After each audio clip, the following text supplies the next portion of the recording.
bagi kita semuanya. Salam Om Swastiastu, Namo Buddhaya, salam kebajikan.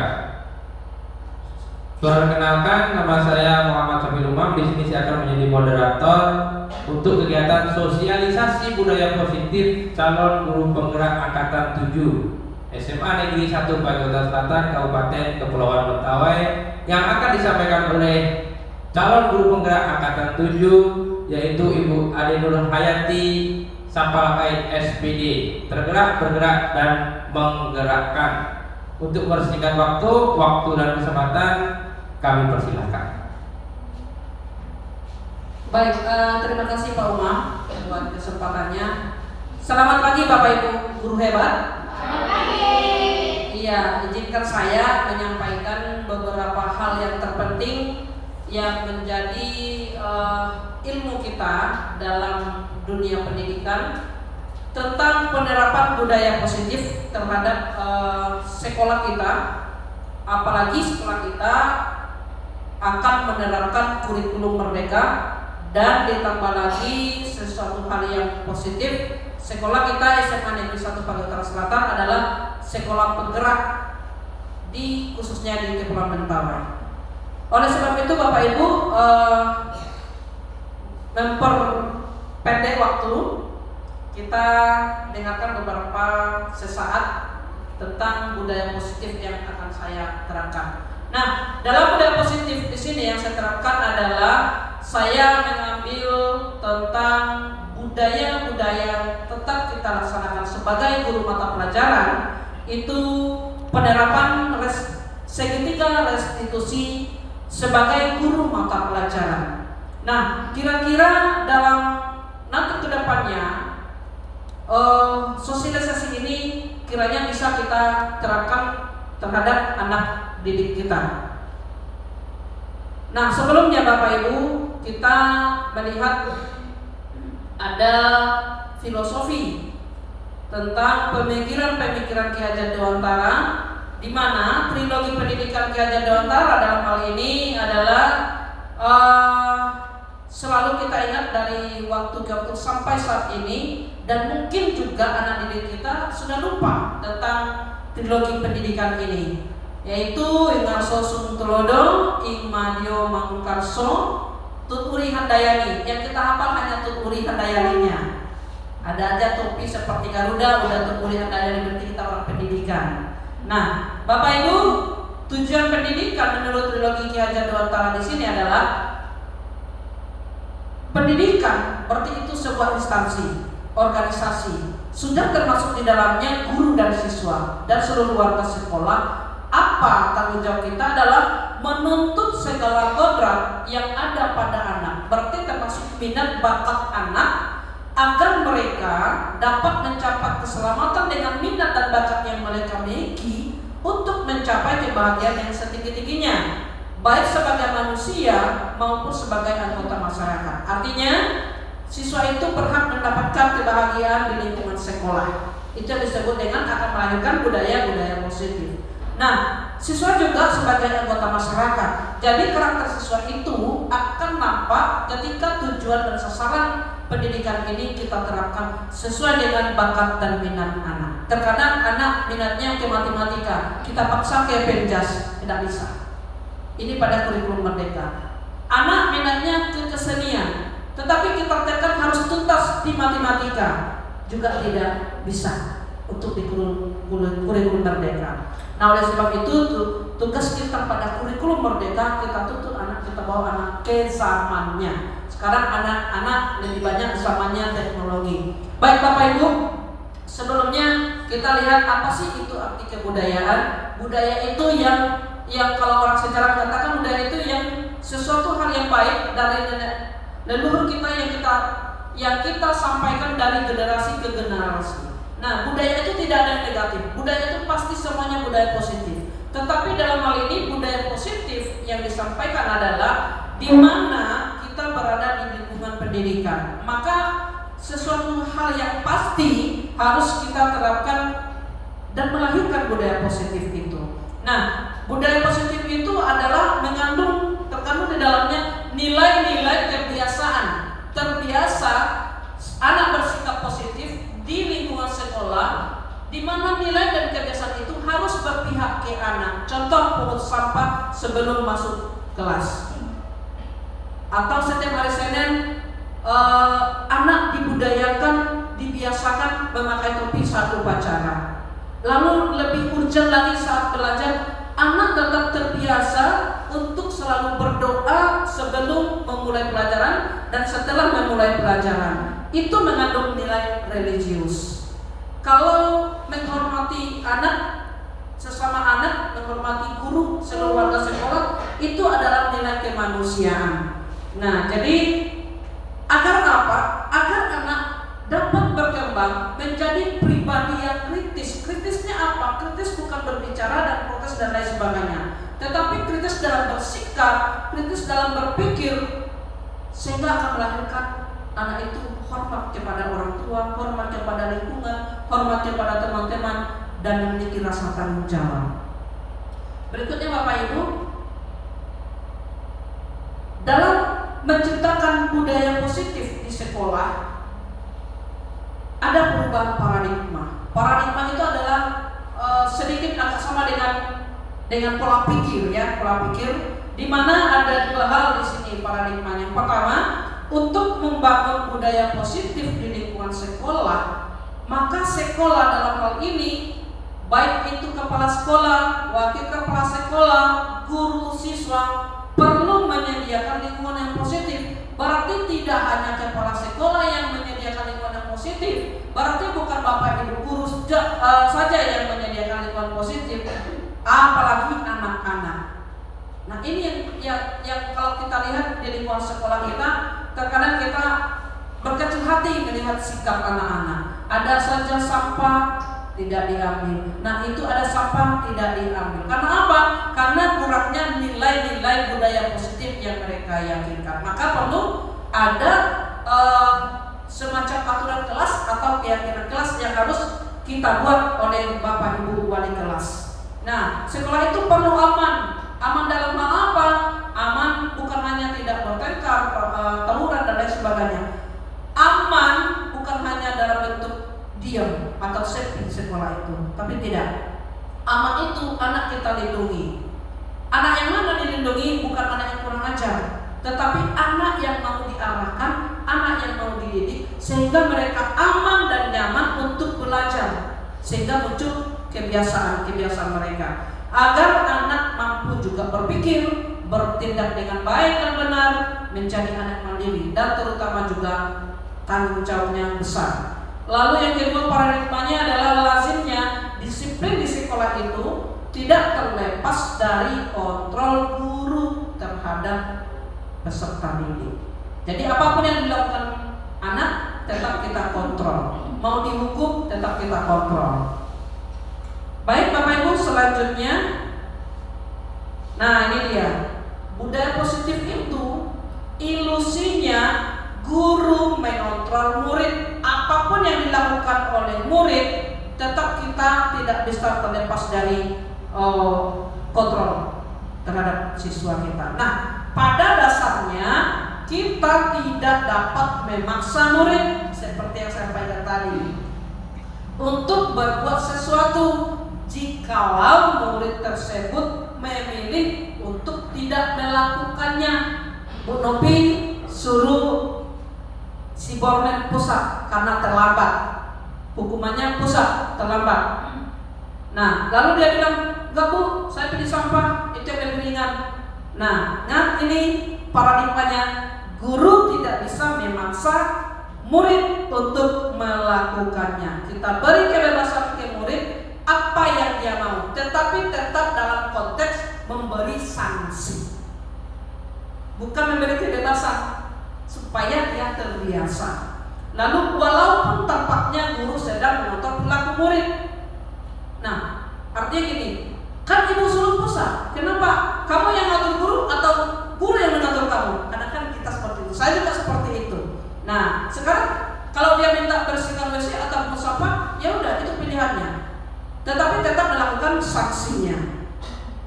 Nah, lalu hal demikian terjadi karena murid sedang mengizinkan dirinya dikontrol. Kalau dia kita suruh pusat, dia tidak mau, tapi dia pilih pungut pungut sampah, berarti itu mau, artinya dia tetap kita perhatikan, tetap kita kontrol. Saat itu bentuk kontrol guru menjadi kebutuhan dasar yang dipilih murid. Nah, kemana dia pergi, pungut sampah kita arahkan. Kadang kita lagi di kantor, lagi di itu sampah masih ada, angkat. Berarti sedang kita kontrol. Nah, teori ini menyatakan bahwa semua perilaku memiliki tujuan, baik itu perilaku jelek, perilaku sedang, atau perilaku luar biasa punya tujuan tertentu. Bahkan terhadap perilaku yang tidak disukai murid pun itu juga punya tujuan. Lanjut Bapak Ibu. Yang kedua, perubahan paradigmanya, ilusi bahwa semua penguatan positif, efektif dan bermanfaat. Artinya adalah penguatan positif atau rujukan dalam bentuk-bentuk kontrol yang diberikan guru kepada murid, segala usaha untuk mempengaruhi murid agar mengulangi suatu perilaku tertentu merupakan sebuah usaha untuk yang dilakukan guru untuk mengontrol murid. Berikut yang ketiga, ilusi bahwa kritik dan membuat orang merasa bersalah dapat menguatkan karakter. Kita kritik anak, bisa kita artinya dia mendapatkan karakternya, oh ternyata karakter saya ini salah. Nah, lalu kritik itu menggunakan kritik dan rasa bersalah untuk mengontrol murid menuju pada identitas gagal. Mereka belajar untuk merasa buruk tentang dirinya sendiri. Mereka atau murid mengembangkan dialog dirinya yang negatif. Kadang-kala sulit bagi guru untuk mengidentifikasi, mengartikan, menalar tentang karakter anak itu, bahwa mereka sedang melakukan perilaku ini. Saya contohnya Bapak Ibu, saya punya anak bormen. Dia selalu kalau mau berdoa atau apa, dia selalu kemarin dia bermasalah ya, dia selalu berdoa itu kan menurut agama masing-masing. Ya kan Bu, kita tidak dipaksakan katanya. Nah, ini agak sulit guru untuk mencari identitasnya apa, karakternya apa. Saya sendiri juga sedang menyesuaikan apa sih yang cocok untuk menangani kasus anak seperti ini. Karena apa? Kritik membuat orang merasa bersalah. Nah, saya langsung, kamu tidak punya etika. Itu kritikan saya, membuat orang merasa bersalah. Itu artinya. Sehingga muncul pesan-pesan negatif. Yang keempat, ilusi bahwa orang dewasa memiliki hak untuk memaksa. Banyak orang dewasa yang percaya bahwa mereka memiliki tanggung jawab. Kita orang dewasa ini Bapak Ibu memiliki tanggung jawab untuk membuat murid-murid berbuat hal-hal tertentu. Apapun yang dilakukan dapat diterima selama ada sebuah kemajuan berdasarkan sebuah pengukuran kinerja. Pada saat itu pula orang dewasa dapat menyadari bahwa perilaku memaksa tidak akan efektif untuk jangka panjang dan waktu yang panjang. Nah, saya lanjut. Bapak Ibu, sekarang disiplin. Ada budaya, ada disiplin. Nah, kadang kita banyak mengatakan kamu tidak hadir tepat waktu, tidak disiplin. Kamu tidak kerja mengumpulkan tugas tepat waktu, tidak disiplin. Kamu tidak berpakaian yang sesuai dengan peraturan sekolah, tidak disiplin. Nah, apa itu kata disiplin? Kata disiplin sering dihubungkan dengan hukuman. Kamu tidak disiplin, hukum pusat. Nah, padahal itu sesungguhnya berbeda. Disiplin dan hukuman berbeda. Karena apa? Belajar tentang disiplin positif tidak harus dengan memberi hukuman. Karena dia telat masuk tidak disiplin, akhirnya dihukum pungut sampah. Salah. Mari kita renungkan. Mari kita renungkan. Tidak disiplin, tidak hadir tepat waktu, maka diberi hukuman pungut sampah. ini makna disiplin ini. Nah, jadi akhirnya kita beri hukuman. Justru itu adalah salah satu alternatif. Berarti anak telat kita kasih hukuman pungut sampah, itu alternatif, bukan hukuman. Itu alternatif. Dan apabila perlu tidak digunakan sama sekali dalam budaya kita,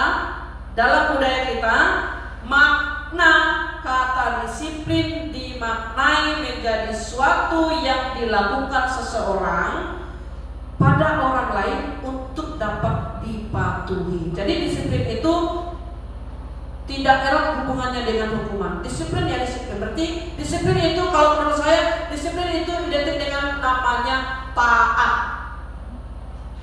Kalau kita cepat masuk sekolah jam 7 berarti kita taat. Itu namanya disiplin, bukan hukuman dengan hukum orang yang tidak disiplin. Nah, kita cenderung menghubungkan kata disiplin dengan ketidaknyamanan. Karena kita, coba saya ini pakai baju PGRI, ya kan? Yang lain pakai baju kaos contoh. Nah, jadi muncul ketidaknyamanan. Kenapa? Kurangnya disiplin, berarti ada ketidaksesuaian. Nah, Bapak kita, Ki Hajar Dewantara, Bapak Pendidikan mengatakan, di mana ada kemerdekaan, disitulah harus ada disiplin yang kuat. Lanjut, nilai-nilai kebajikan universal dalam melahirkan budaya positif. Nilai kebajikan yang ingin dicapai oleh setiap anak di Indonesia ini yang kita kenal adalah profil pelajar Pancasila. Nilai-nilai tersebut bersifat universal atau menyeluruh dan lintas bahasa, dari lintas suku bangsa, dari lintas agama maupun latar belakang. Tidak akan menutup sehingga profil pelajar Pancasila ini tidak tercipta. Nah, jadi suku apa, bangsa apa, agama apa, latar belakangnya miskin, kaya dan lain sebagainya tidak akan menutup akan diterapkannya profil pelajar Pancasila buat anak-anak kita. Lanjut Bapak Ibu, apa saja profil pelajar Pancasila? Yang pertama, beriman sehingga punya nilai religius, bertakwa kepada Tuhan, berakhlak mulia, mandiri, ya, bernalar kritis, berkepentingan global, gotong royong dan kreatif. Ini yang kita terapkan nanti di kurikulum Merdeka. Nah, lanjut, dan profil pelajar Pancasila ini Bapak Ibu akan kita masukkan di semacam apa itu ya, RPP ya, apa namanya ya, alur ATP ya. Kalau di kurikulum Merdeka ATP namanya, ATP alur, semacam RPP dia, tapi namanya kalau di kurikulum Merdeka bukan RPP, tetapi ATP namanya. Ini tetap kita masukkan dalam setiap KD. Harus diterapkan 2 profil pelajar Pancasila. Nanti profil pelajar Pancasila ini akan melahirkan proyek. Contoh bahasa Indonesia, membuat puisi, itu proyeknya. Apa profil pelajar Pancasila yang dibuat? Mendidikkah, bernalar kritiskah, gotong royongkah, kreatifkah? Tapi menurut saya mandiri dan kreatif. Menurut saya siswa bisa membuat puisi, drama. Berikut tidak terlepas dari profil pelajar Pancasila. Yang pertama, cinta Tuhan dan segenap ciptaannya. Tidak boleh tidak Bapak Ibu, anak-anak kita ini harus tahu, apalagi kita. Nanti Bapak Ibu kita yang mengajar di kelas 10 harus tahu pilarnya ini. Lalu kemandirian dan tanggung jawab. Yang kedua, kejujuran. Nah ini kejujuran. Kamu kenapa tidak pakai sepatu nak? Basah Bu. Nah makanya kemarin sekolah pertama ada satu anak yang ketika upacara dia pakai baju batik. Saya panggil, saya langsung melakukan penerapan revisi ketiga restitusi. Nah dia jujur. Nah lalu diplomatis, ya, berpikir kritis, ini diplomatis. Lalu rasa hormat dan santun. Nah hormat dan santun ini Bapak Ibu, budaya positifnya adalah, mari kita coba ke depannya kepada anak-anak untuk menerapkan 5S. Saya sudah terapkan 5S: salam, sapa, santun, senyum, sapa. Tidak hanya dengan siswa terhadap gurunya, tetapi siswa terhadap siswa juga perlu. Terkadang kan kalau hari raya, selamat hari lebaran, baru salaman sama teman-teman, atau selamat Natal, selamat tahun baru, baru salaman. Kalau tahun ajaran baru ada nggak salaman? Selamat tahun ajaran baru ya, selamat belajar ya gitu. Nah, kalau ada kuenya salam, apalagi kalau ada angpaunya baru salam kan. Iya. Nah, ini rasa hormat dan santun supaya terbiasa. Lalu dermawan, suka menolong dan gotong royong. Nah, dia dermawan, suka menolong, gotong royong, suka menabung lagi. Lalu berikut percaya diri, kreatif, dan bekerja keras. Nah, anak-anak ini, 9 ini mari kita kembangkan Bapak Ibu, tugas kita semua. Kepemimpinan dan keadilan. Siswa juga punya rasa ingin jadi pemimpin. Nah, jadi saya di minggu kemarin tepat di kelas ini saya ajarkan tentang masa Orde Baru, bahwa di Orde Baru itu ada dualisme kepemimpinan. Apa dualisme kepemimpinan itu? Nah, contoh dalam kelas ini yang dipimpin oleh ketua kelas, si Farhan contoh. Tahunnya juga si Deris mau jadi ketua kelas. Nah, wali kelas menyampaikan, ketua kelas sampaikan ke teman-temanmu bahwa besok goro. Tahunnya ditangkap sama si Deris contoh. Tidak usah goro lagi. Nah, siapa menentukan? Kan ketua kelas kan perpanjangan wali kelas. Berarti di dalamnya, dalam perintah wali kelas sudah dualisme kepemimpinan. Contoh terkecil saya terapkan kepada anak-anak. Baik dan rendah hati, suka menabung. Ya, dermawan, gotong royong, baik rendah hati, senyum, sapa, suka menabung. Akhirnya anak kita kaya raya, kaya intelektual, kaya iman, kaya tabungan, kaya ilmu. Toleransi, kedamaian, dan kesatuan. Nah, ini sudah kita laksanakan Bapak Ibu, 9 pilar ini kita kembangkan lagi. Nah, untuk menciptakan budaya positif Bapak Ibu, pertama kita lihat lingkarannya.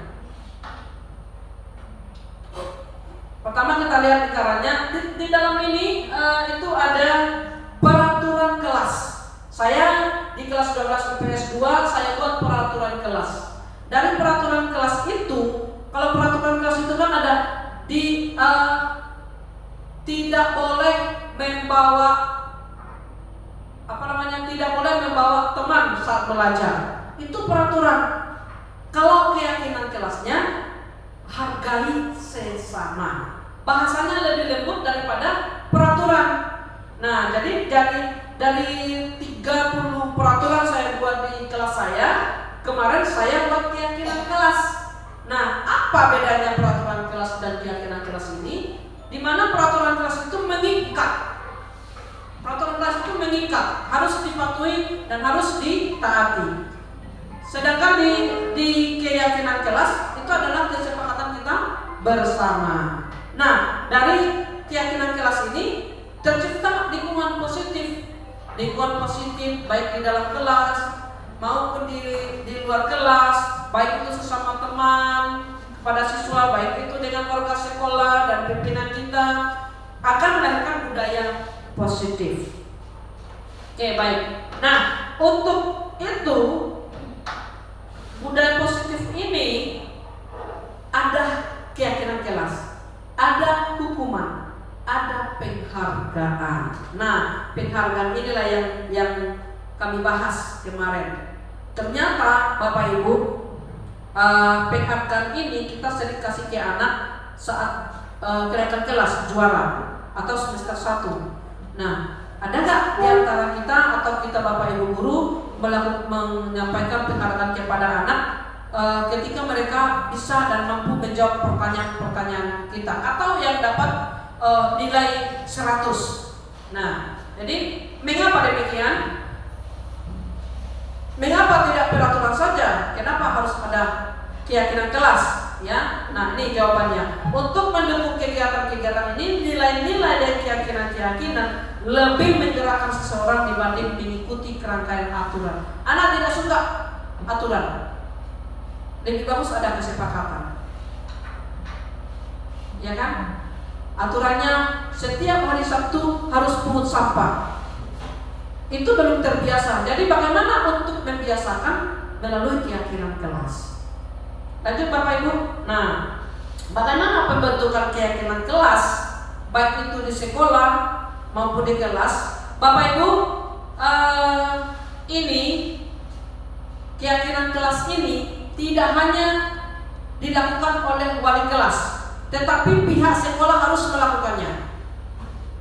Apakah tidak ada peraturan? Tetap ada Bapak Ibu. Peraturan sekolah tetap ada, tetapi ada juga keyakinan kelas, keyakinan sekolah. Nah, keyakinan sekolah yang digerakkan oleh kepala sekolah dan para wakil itu disepakati di rapat.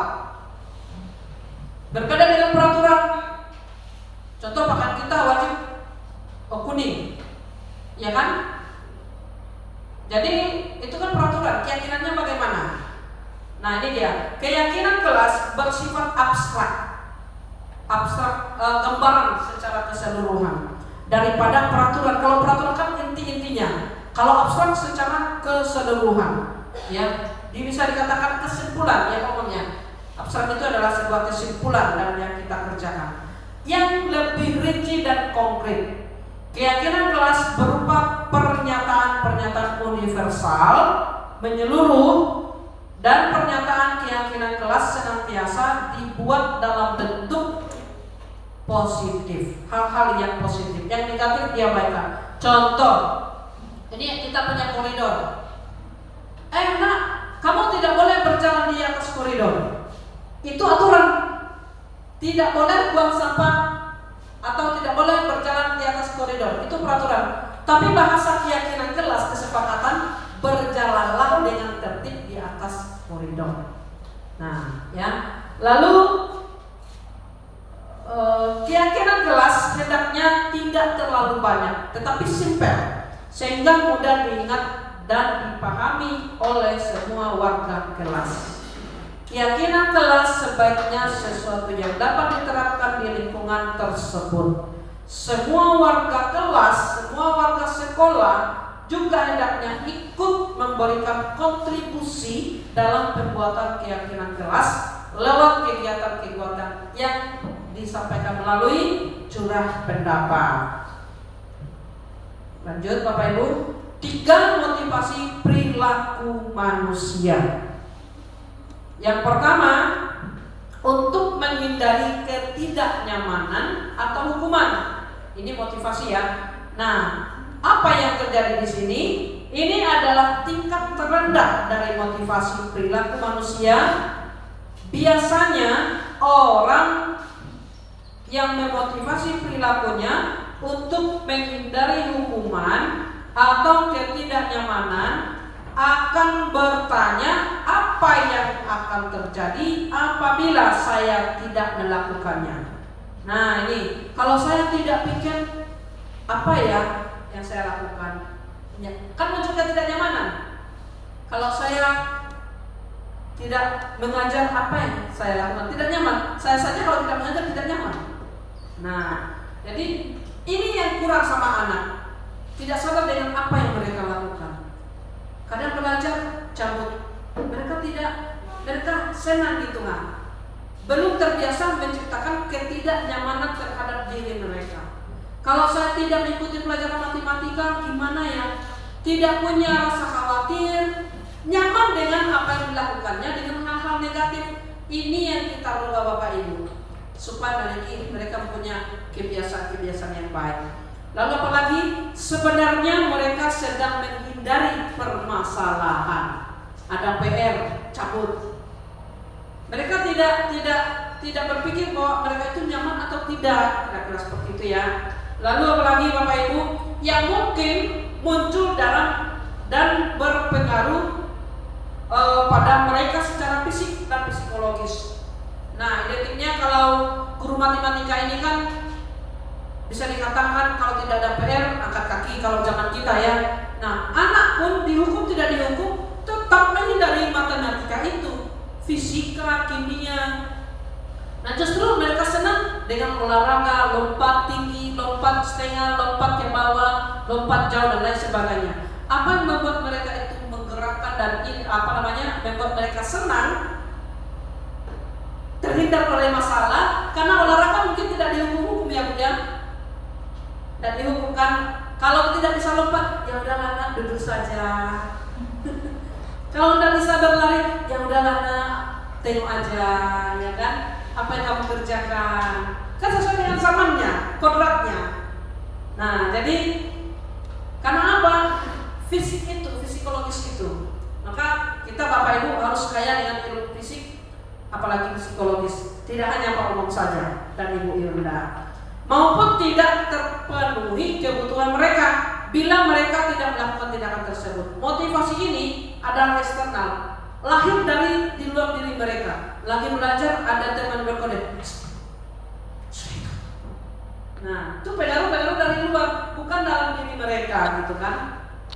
Oke, yang kedua motivasinya adalah untuk mendapatkan imbalan atau penghargaan dari orang lain. Contoh, Pak Umam nih, supaya dibilang guru BK yang prestasi, mulai jalan mencari siswa yang prestasi. Mana yang cantik, yang ganteng, jalan dia. Oh, mau menulis buku? Ayo temui Bapak, jalan. Supaya apa? Karena supaya dihargai. Contoh ya Pak Umumnya, contoh ya. Nah, pada umumnya orang berperilaku ini supaya dapat imbalan. Contoh lagi, Bu, saya mau nilai 90 bahasa Inggris, tapi saya tidak pintar bahasa Inggris. Saya bawa ibu jengkol ya 1 gram. Bisa contohnya seperti itu. Nah, contoh lagi, tidak usah jauh-jauh. Bapak Ibu yang masuk di kelas saya di PS2, ada namanya laki-laki bormen yang selalu capek cari perhatian. Kenapa? Supaya dia dipuji. Ketika dia ditekan dengan keyakinan, ditekan dengan aturan, sudah dia merasa menganggap dirinya bersalah. Nah, lalu orang seperti ini juga melakukan sesuatu untuk mendapatkan hadiah. Kalau tidak dapat hadiah, tidak dilakukannya, ya kan? Biar dapat nilai gunung olahraga 100 untuk semester 5, bisa eligible contoh, dia harus berlari, disuruh lompat korok pun oke lah katanya kan. Nah, supaya apa? Dapat hadiah berupa nilai contoh, dapat diakui, oh terganteng ternyata. Lalu apa lagi? Mendapat imbalan. Motivasi ini juga masih bersifat eksternal. Yang ketiga, untuk menjadi orang yang diinginkan, menghargai diri sendiri dengan nilai-nilai yang mereka percayai. Itu motivasi yang ketiga. Apa maksud di sini? Orang tersebut dengan motivasi ini akan bertanya, akan menjadi orang seperti apakah saya kalau saya melakukan ini dan itu? Maka jawabannya adalah mereka melakukan sesuatu karena nilai-nilai yang mereka yakini dan hargai, dan mereka melakukannya karena mereka ingin menjadi orang yang melakukan nilai-nilai yang mereka yakini. Ya udah, seperti yang saya sampaikan tadi, ya kan kita doa masing-masing kan Bu, menurut agama kita kan Bu. Nah ini dia ciri khas anak seperti itu. Lalu berikut, nah hukuman dan penghargaan. Bapak Ibu, ini kasus. Entahkah ditemui Ibu Nababa sebagai guru matematika atau kita dari mata pelajaran yang lain.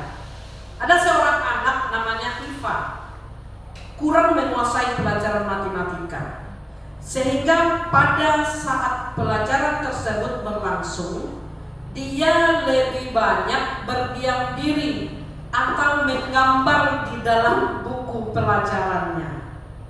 Nah, pada saat guru matematikanya Pak Seno menanyakan pertanyaan Iva, menanyakan ada sebuah pertanyaan kepada Iva, tetapi Iva menjadi gugup untuk menjawabnya.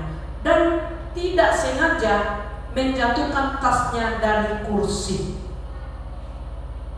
serta tiba-tiba menjadi gagap pada saat berupaya menjawab pertanyaan Pak Seno. Nah, seluruh kelas pun tertawa melihat perilaku Iva yang berbicara tergagap dan terkejut ketika Pak Seno bertanya. Nah, Pak Seno pada saat itu membiarkan teman-temannya menertawakan Iva yang gagap dan akhirnya malu luar biasa, dan malahan meminta Iva untuk maju ke depan dan berdiri di depan kelas sambil menunjuk hidungnya karena tidak bisa menjawab pertanyaan Pak Seno. Kelas makin gaduh dan anak-anak pun tertawa melihat Iva di depan kelas memegang ujung hidungnya. Bapak Ibu, kasus ini apakah hukuman atau sanksi atau penghargaan? Adakah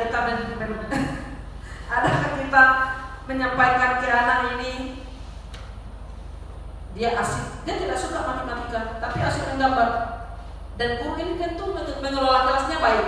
Dilihatnya, oh ini kayaknya Iva ini tidak menguasai, tidak mendengar saya menerangkan, kata Pak Seno kan. Lalu sampaikannya, ternyata gagap, akhirnya tunjuk hidungmu. Itu adalah hukuman, bukanlah sebuah penghargaan. Lanjut Bapak Ibu. Nah ini dia. Ini saya minta ini pendapatnya Bapak Ibu. Hukuman atau konsekuensi. Jadi supaya tidak kita salah kaprah, salah menilai mana itu hukuman, mana konsekuensi.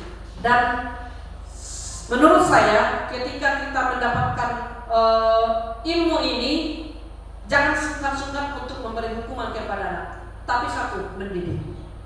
Nah, pertama, mencatat 100 kali kalimat dalam sebuah buku.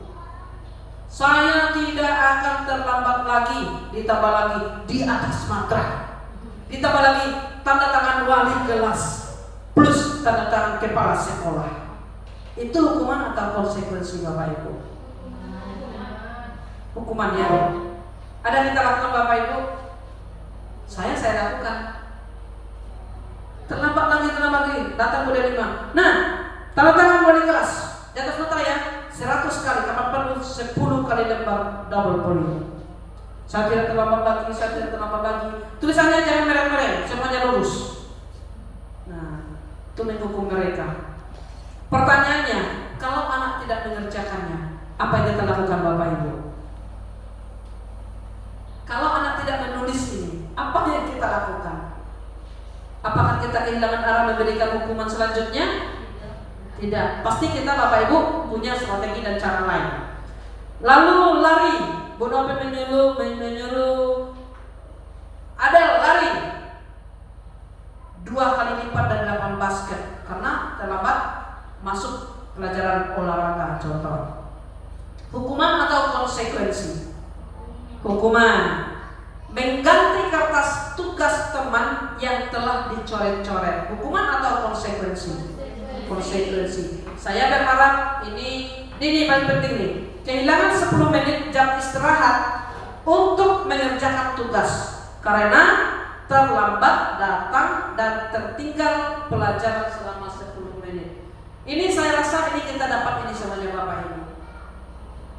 Nah, kehilangan apalagi kalau ujian. Anak yang lain sudah tepat waktu mengerjakan ujian, soal, nah anak baru datang. Nah, ini pasti kita lakukan ini. Ini konsekuensi atau hukuman? Konsekuensinya tepat waktu. Apa keyakinan kelasnya? Siswa mengerjakan tugas tepat waktu. Nah, 5 kebutuhan dasar manusia Bapak Ibu, termasuk kita. Dan ini pun merupakan kualitas yang dunia. Yang pertama, kebutuhan bertahan hidup. Ya, kemarin disampaikan kebutuhan bertahan hidup itu seperti makanan, rumah, pakaian, lalu apalagi penguasaan. Nah, 5 kebutuhan ini Bapak Ibu. Nah, ini 5 kebutuhan dasarnya. Yang pertama, kebutuhan bertahan hidup. Nah, kebutuhan ini bersifat psikologis. Bertahan misalnya kesehatan, penyediaan rumah, makanan. Lalu yang kedua, kebutuhan kasih sayang dan rasa diterima. Nah, ada yang mengatakan, aku ini tidak disenangi wali kelas. Nah, kebutuhan ini dan tiga kebutuhan berikutnya adalah kebutuhan psikologis. Kebutuhan untuk disayangi dan diterima meliputi adalah adanya hubungan koneksi sosial, kebutuhan untuk memberikan rasa diterima kasih sayang antara murid dan murid, antara murid dan orang wali kelas, antara siswa lain dengan guru yang lain. Jadi anak kita perlu ternyata kebutuhan ini. Kadang-kadang, kamu sudah bilang, ibu tidak butuh. Padahal sebenarnya itu adalah canda sebenarnya. Kita butuh siswa, guru pun siswa pun butuh kita. Itu artinya Bapak Ibu. Berikut yang ketiga, kebutuhan penguasaan. Kebutuhan penguasaan di sini adalah adanya kebutuhan pengakuan dalam kemampuan. Kita mengakui 41 siswa eligible dari tingkat IPS ya, itu kita akui mereka mampu sehingga bisa jebol. Nah, itu mereka apa? Kebutuhan kita diakui guru hebat. Saya pun sekarang menyampaikan materi, saya butuh pengakuan bahwa saya guru hebat. Ketika nanti Ibu Nofrina akan melanjutkan kuliahnya S2, pasti butuh pengakuan Ibu Nofrina guru matematika terhebat.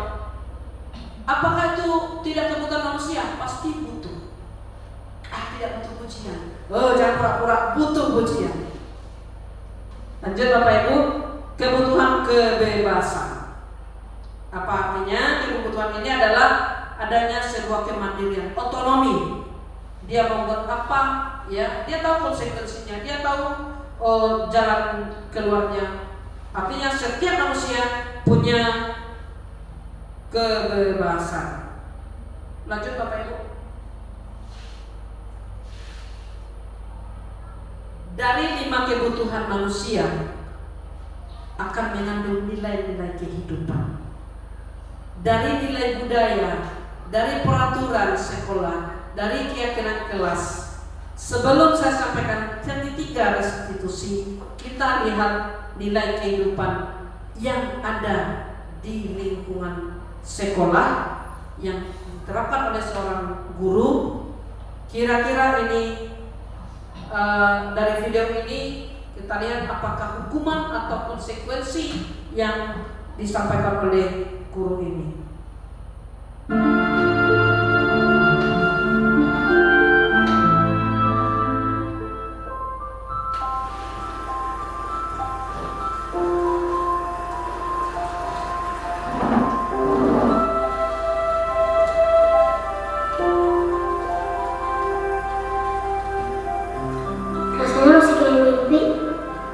Bisa sekolah di sekolah sebagus dan sebesar ini.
Amin, mulai besok, kalau sepatu kamu masih bikin lantai ini kotor, kamu nggak usah masuk kelas ya. Jadi saya mau belajar di kelas, Bu.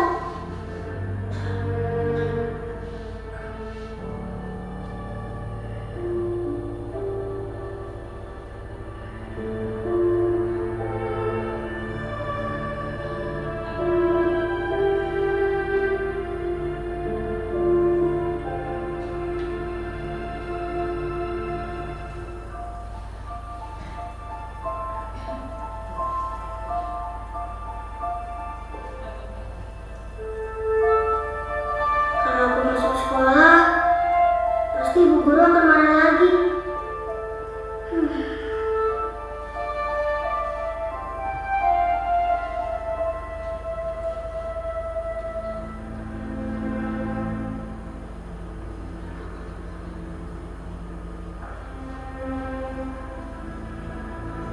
Dia mulai mencari.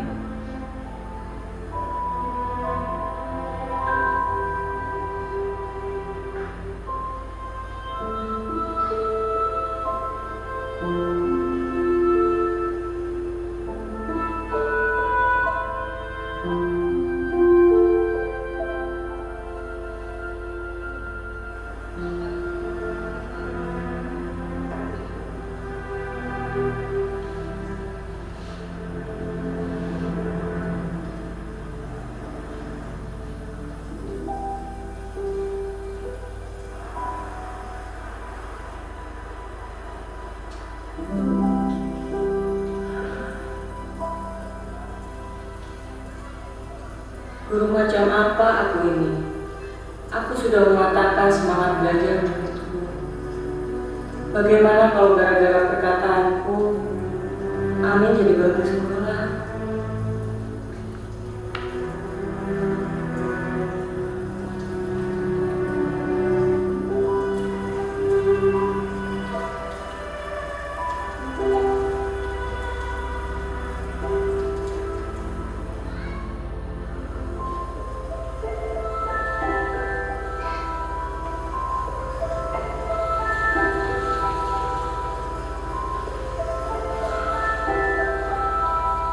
Sepertinya hari ini Amin tidak masuk sekolah lagi. Amin, maafkan kata-kata ibu yang tidak bijaksana ya.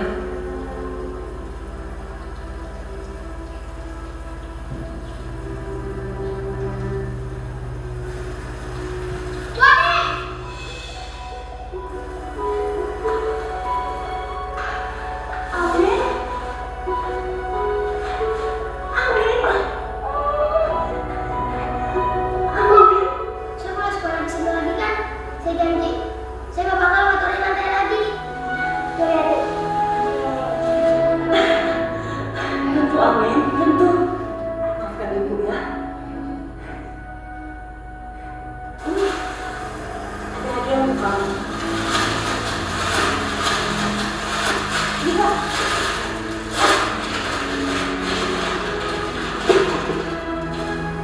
Wah, makasih ya, Bu. Hadiahnya bagus banget.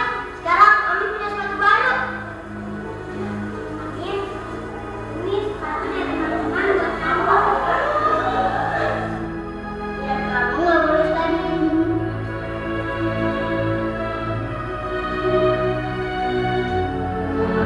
Makasih ya.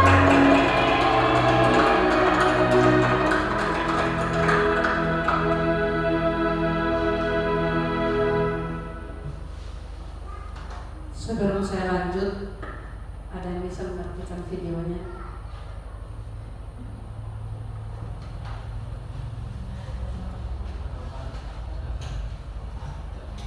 Ada yang bisa menyaksikan videonya sebelum saya lanjut?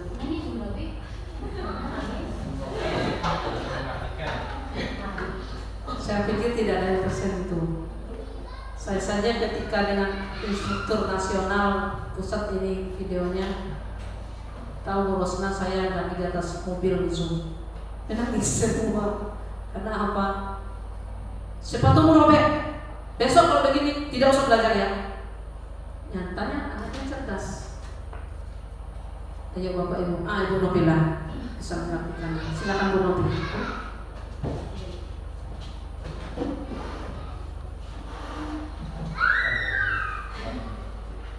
Terima kasih untuk kesempatannya untuk menganalisis videonya ya. Videonya sebenarnya kalau kita lihat gurunya itu sebenarnya nggak seperti itu. Walaupun perkataannya dia marah hanya gara-gara siswanya itu mengotori lantai. Pada dasarnya hatinya nggak seperti itu. Dia sebenarnya nggak punya motivasi untuk membuat anak itu menjadi tertekan atau akhirnya dia nggak sekolah lagi. Hanya mungkin dia salah mengucapkan kata-kata, dia mengucapkan kata-kata, salah perkataan, akhirnya itu membuat dia menjadi menyesali perkataannya. Gitu. Tapi maksudnya bukan seperti itu, maksudnya bukan anak itu supaya dia tertekan atau apa. Hanya saja karena dia ingin ya anak itu tidak melakukan kesalahan yang sama seperti itu. Gitu. Terus yang berikutnya dia karena anak itu mungkin punya sepatu satu dan dia tadi katanya kan rumahnya jauh. Nah jadi dia mungkin banyak, bahkan dia mengagumi sekolah itu gitu, mengagumi sekolah itu. Dia sangat bersyukur kalau dia bisa sekolah di tempat itu. Yang mungkin di situ adalah orang-orang yang ya cukup berada sehingga mereka mungkin pergi sekolah bisa pakai mobil dan lain sebagainya gitu, sehingga mereka nggak perlu kotor. Kalau dia mungkin jauh dari sekolah dan harus menempuhnya dengan jalan kaki, dan bahkan sepatu yang digunakannya pun mungkin itu aja, jadi nggak bisa dia ganti seperti itu. Nah jadi dengan melihat seperti itu, gurunya juga punya inisiatif, bahkan teman-temannya yang lain juga menunjukkan kasih sayang mereka dengan cara yang memberikan sesuatu kepada si anak itu supaya dia bisa ganti sepatu mungkin supaya nggak kotor lagi lantainya. Terima kasih. Oke, terima kasih Bu Nobila. Artinya Bapak Ibu, dari video ilustrasi tadi, anak butuh kenyamanan dalam belajar. Guru bertanya hari tanggal berapa hari pahlawan, dia yang menjawab. Tapi dari segi peraturan tata tertib, dia menyalahi aturan. Nah, jadi disitulah guru melihat hanya aturan. Loh, aturan kita bagaimana? Aturan kita bagaimana? Tanpa melihat sisi positif yang dimiliki oleh anak ini. Saya juga belajar dalam hal ini Bapak Ibu. Oke, lanjut. Ini dia. Restitusi merupakan 5 kontrol posisi guru. Nah, ini kita sampaikan. Guru itu penghukum. Benar. Ya, benar. Guru itu penghukum. Menghardik, menunjuk, menyakiti, menyindir, menghukum. Lalu balik, kalau kamu tidak melakukannya, awas ya, rasakan. Nanti ibu kasih bila tidak tuntas. Nah, lalu yang kedua, posisi kontrol guru yang kedua, posisi kita. Pembuat merasa bersalah, ya, berceramah mengatakan seharusnya ibu kecewa, seharusnya kamu kerjakan ini nak. Ibu kecewa, ibu sampaikan begini, tapi hari ini hasilnya ibu kecewa. Berarti kita membuat anak merasa bersalah. Nah, lalu posisi yang ketiga, saya hanya menyampaikan intinya dulu Bapak Ibu. Teman, sebagai teman. Nah, posisi guru sebagai teman membuat alasan untuk murid. Ada kadang kalimatnya begini. Ayo nak, kita lakukan ini kan demi ibu. Masa kamu tidak sayang dengan ibu?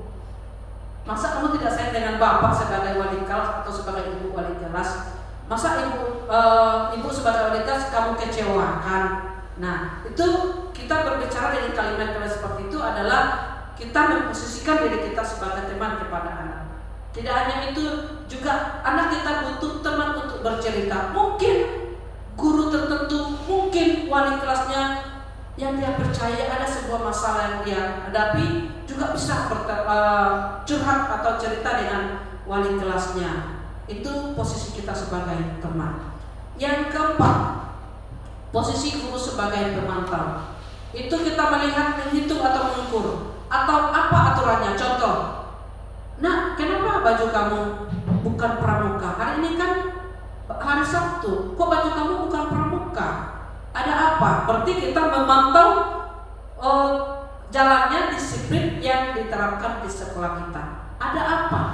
Atau begini, nah ketika kita lihat anak hari Senin pakai kaos kaki hitam, nah kok kamu pakai sepatu ini, kaos kaki hitam? Aturannya apa? Berarti posisi kita sebagai guru adalah pemantau berjalannya peraturan dan tata tertib sekolah.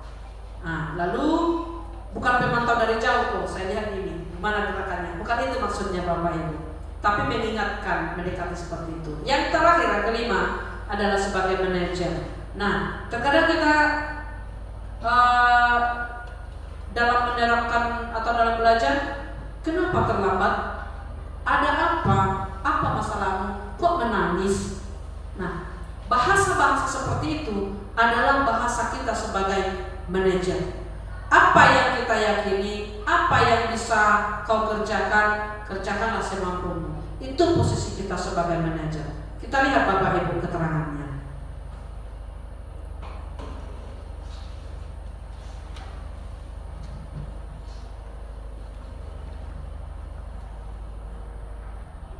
Oke Bapak Ibu, saya lebih memilih sebagai manajer. Saya lanjut Bapak Ibu. Nah, kenapa sebagai manajer? Kita bisa melihat ketika anak berbuat salah, ketika anak mendapat sebuah penghargaan lebih, kita bisa menyampaikannya dengan rasa aman kepada anak didik. Nah, nih langkah-langkah saya untuk membuat sebuah keyakinan kelas, untuk menciptakan sebuah kebudayaan budaya positif di sekolah adalah yang pertama, saya menyampaikan budaya positif dengan anak, lalu menyampaikan makna disiplin, keyakinan kelas, apa hukuman dan penerapan kepada anak, lalu penerapan restitusi dengan 5 posisi kontrol guru, segitiga restitusi, membuat kecepatan kelas dengan menyelesaikan masalah-masalah dengan murid. Nah, ini saya lakukan Bapak Ibu. Saya posisi saya sebagai manajer. Bertanya kenapa anak bertengkar, bertanya kepada kenapa anak memakai baju seragam yang tidak, yang di luar dari aturan sekolah. Nih, anak bertengkar. Nah, kasus yang pertama saya buat di sini. Nah, sebelumnya Bapak Ibu kita lihat dulu apa sih arti restitusi. Restitusi merupakan sebuah proses menciptakan kondisi bagi guru untuk memperbaiki kesalahan supaya anak menemukan karakternya dan menjadi lebih kuat. Nah, lalu nih segitiga restitusi.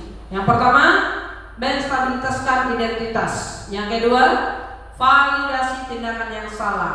Yang ketiga, menyampaikan keyakinan. Ada bahasa kalimat-kalimat tertentu untuk menanyakan kenapa sih anak berbuat sebuah kesalahan yang melanggar aturan sekolah atau keyakinan kelas. Nah, ciri-ciri restitusi ada 10 Bapak Ibu, di mana restitusi itu bukan untuk menebus kesalahan, tetapi belajar dari kesalahan. Yang kedua, restitusi itu Bapak Ibu memperbaiki hubungan. Tadi Bu Novi cerita ada yang bertengkar, diperbaiki hubungan. Itu namanya restitusi.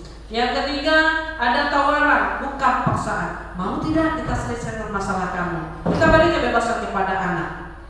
Mau tak mau harus berdamai, itu paksaan. Restitusi bukan tawaran, tetap dan bukan paksaan. Restitusi adalah menuntun dan melihat ke dalam diri. Lalu yang kelima, restitusi mencari kebutuhan. Kenapa sih anak ini berbuat kesalahan? Kenapa sih anak ini terlambat? Ada sebuah video ilustrasi juga Bapak Ibu. Dia sering telat ternyata mengantarkan mamanya ke rumah sakit. Lalu restitusi itu adalah diri, adalah cara untuk memperbaiki diri lebih baik. Restitusi itu juga fokus kepada karakter, bukan tindakan. Restitusi adalah penguatan. Restitusi juga adalah fokus pada solusi, bukan memperdalam persoalan. Yang terakhir, restitusi itu mengembalikan murid untuk mengembalikan murid itu kepada kelompoknya. Artinya dia bagaimana jati dirinya itu dia baik. Totalnya diganggu orang, akhirnya dia bertengkar. Ada anak kita, dia adem, dia tidak pernah berbuat salah, tapi muncul bahasa singa yang tidur jangan dibangunkan. Nah, Jadi artinya apa? Dia punya ciri khas tertentu. Jadi artinya kesimpulannya apa? Restitusi itu adalah mencari solusi, memperbaiki hubungan, lalu apalagi supaya siswa mempunyai karakter yang kuat. Nah, ini Bapak Ibu penerapan restitusi yang saya lakukan. Yang pertama, siswa bertengkar saat belajar. Kita cari solusi. Kenapa bertengkar? Ya Bu, saya lagi membuat tugas. Telinga saya dijewer. Rajin kali kau. Dia katakan, rajin sekali kamu. Jadi akhirnya saling ini. Hal-hal tertentu di dalam kelas pasti ada kita temukan. Tetapi kita tidak sadar bahwa itu harus diselesaikan. Kasus yang kedua ketika siswa memakai seragam hari Sabtu. Nah, kenapa? Saya tidak punya baju Bu. Ada baju saya tapi kecil. Nah, ada bajunya rohnya tidak ada. Nah, ada bajunya tapi lambangnya tidak ada. Macam-macam alasan.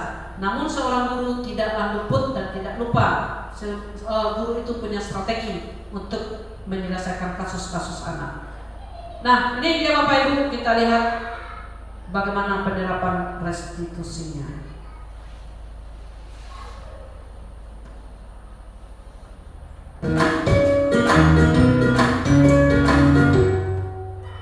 Salam dan bahagia Ibu dan Bapak guru hebat.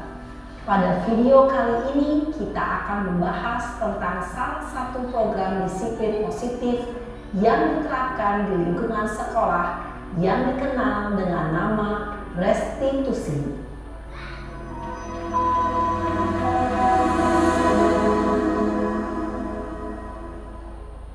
Restitusi dikembangkan oleh pakar pendidikan Diane Boston berlandaskan pada teori kontrol Dr. William Glasser.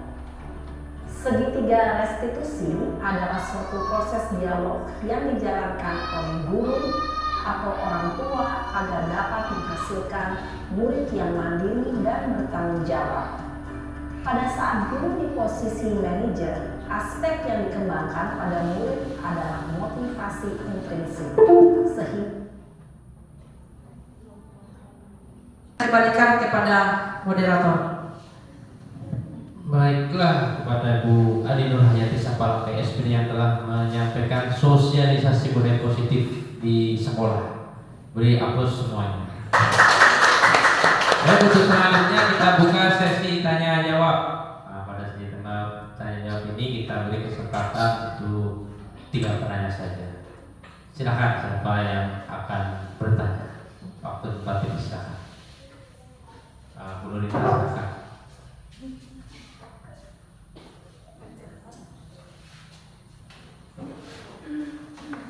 Baik, selamat pagi teman-teman guru hebat. Selamat pagi.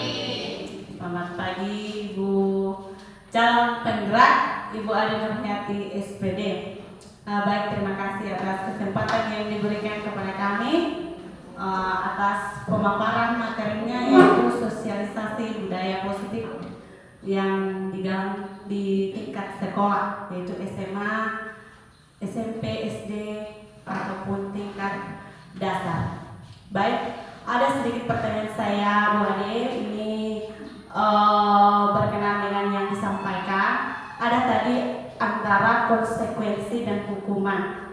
Contohnya ketika anak terlambat, seperti yang kita lihat di sekolah kita, ini adalah sesuatu yang biasa kita lihat bahwa anak-anak kita terlambat karena kondisi kita yang jarak tempuh sekolah dengan rumah lumayanlah.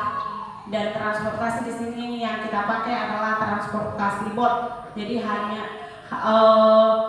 cuaca juga menentukan bagaimana datangnya si anak ke sekolah. Yang ingin saya tanyakan supaya kita tidak melanggar HAM, apa sebaiknya yang kita lakukan? Kadang-kadang kita sebagai guru ini kan bisa salah, padahal seperti kita tahu bahwa kita tidak ada keinginan untuk menghukum si anak supaya dia merasa malu, supaya dia tertekan dan sebagainya. Mungkin tujuan kita adalah supaya anak ini punya kedisiplinan, mengetahui peraturan yang ada di sekolah kita. Mana sebaiknya kita lakukan Bu Ade? Apakah sebaiknya yang kita pilih itu adalah konsekuensi atau hukuman, atau mana yang terbaik? Demikian pertanyaan saya Baik, silakan kepada Ibu Ade dijawab. Apa sih itu konsekuensi dan hukuman dengan kondisi kita yang serba terbatas dan kompleks permasalahan? Oke, baik. Terima kasih Pak Umar sebagai moderator. Pertanyaan yang disampaikan oleh Ibu Nurita terkait dengan siswa terlambat ya. Kalau menurut saya ini siswa terlambat di seluruh Indonesia, seluruh sekolah di berbagai tingkat pasti kita temukan. Tetapi yang kita cari sampai hari ini adalah solusi, ya kan? Solusi. Di sebuah sekolah itu pasti ada tata tertib, pasti ada peraturan. Nah, peraturan itu terkadang kita sebagai manusia, satu kita punya kebebasan, lalu yang kedua kita punya ketahanan hidup tadi, itu kebutuhan dasar kita. Lalu kira-kira menurut peraturan sekolah anak ini kan masuk harus jam 7.30 sudah belajar. Berarti sebelum jam 7.30 anak sudah berada di lingkungan sekolah menurut aturan sekolah kita. Berarti jam 6.50 paling telat anak sudah berada di lingkungan sekolah. Nah, tetapi karena transportasi laut ya, kita menyeberang, ada juga dari pindah tetek dan lain sebagainya. Apalagi kalau kondisi hujan dan belum tentu juga siswa punya payung ya. Yang pertama Bapak Ibu, disiplin sekolah tetap penting. Peraturan sekolah tetap penting. Belajar tetap penting. Yang pertama menurut saya kita lakukan adalah sekolah, warga sekolah, orang tua, murid dan bakti masuk komite harus melakukan pertemuan. Solusinya apa? Minta kapan lebih besar itu tidak mungkin. Tapi jika kelima ini apalagi didukung oleh desa, camat, buat proposal, ayo buat jembatan. Iya kan? Nah, lalu anak yang telat perlu tidak dihukum? Dihukum kalau telat. Tapi hukumannya mendidik. Nah, lalu yang saya sampaikan tadi solusi supaya tidak telat. Lalu terkadang anak ini kan kalau hari biasa selain hujan, hari biasa telatnya karena saling menunggu. Dan kita pernah mengundang operator bot untuk supaya berapa anak telat. Nah, lagi-lagi kebutuhan supir bot juga. Anak ini udah berkumpul, tapi kadang anak tunggu dulu, saling tunggu teman. Yang kesimpulannya adalah kita pihak sekolah mencari solusi supaya tidak ada yang dirugikan dan tidak ada yang merugikan. Nah, solusi yang penting. Nah, untuk membuat solusi ini perlu ada hubungan baik antara pihak sekolah dengan orang tua dan komite, sehingga anak pun bisa dilibatkan dalam. Jika perlu anak dilibatkan untuk membuat peraturan itu. Ayo dong kita coba peraturan yang kita buat itu kadang-kadang kita yang buat, ya kan Bapak Ibu? Bisa nggak kita buat datang anak? Saya harus begini Bu peraturannya. Itu harus bergerak sekolah. Apalagi tahun depan sudah sekolah bergerak. Ini peraturan kita loh yang buat, yang kita tempel ini guru yang membuat. Kita libatkan anak, sekolah dan wakil harus berpikir untuk hal ini. Ini menurut saya solusi yang kita cari supaya anak nyaman kita pun mengajar nyaman, sehingga tercipta budaya dan kebiasaan positif. Demikian untuk sementara Pak Umar. Baik, terima kasih atas jawaban dari Pak Hayati. Mungkin kita cukupkan kegiatan kita pada pagi hari ini. Sedikit yang dapat saya simpulkan dari kegiatan solusi budaya positif ini adalah bagaimana kita sebagai guru harus bisa menjadi seorang yang bisa menjadi solusi dari setiap permasalahan yang kita hadapi. Nah, karena itu adalah wujud dari empati. Kalau kita punya empati, pasti kita punya solusi. Tapi kalau kita tidak punya empati, kita tidak akan pernah punya solusi. Karena setiap kelas, setiap guru pasti punya permasalahan tersendiri terhadap peserta didik yang dihadapi. Mungkin itu saja. Terima kasih. Sekian. Selamat pagi. Assalamualaikum warahmatullahi wabarakatuh. Dan sampai jumpa di lain waktu dan kesempatan.